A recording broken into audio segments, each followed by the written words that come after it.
10,000 years ago, humans engineered life without knowing it. Every loaf of bread, every barrel of ale, blind evolution in a clay pot. August 1944. Scientists proved DNA was the molecule of heredity. Then Boyer and Cohen cut and pasted it between organisms. Biology had become editable. But editing biology remained an artisan's craft.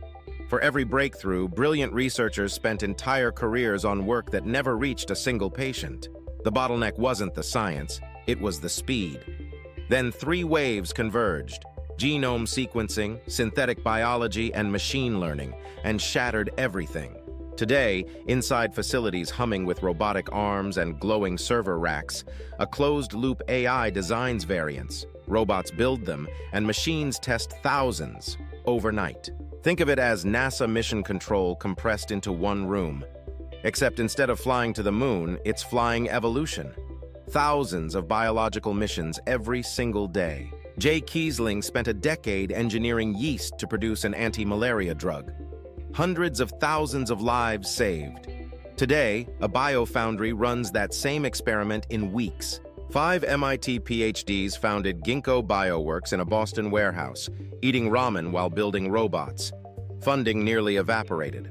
By 2021, they went public at $15 billion. LanzaTech engineers bacteria that eat industrial waste gases and produce jet fuel, already powering commercial flights. Biology is replacing the oil refinery, one microbe at a time.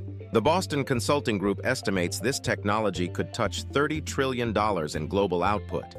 Nations from Washington to Beijing are racing to build national biofoundries. But the same algorithm optimizing life-saving drugs can be aimed somewhere far darker.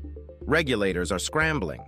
Governance is dangerously behind the technology curve. The printing press didn't just birth the Enlightenment, it ignited a century of wars. Biology is now the press.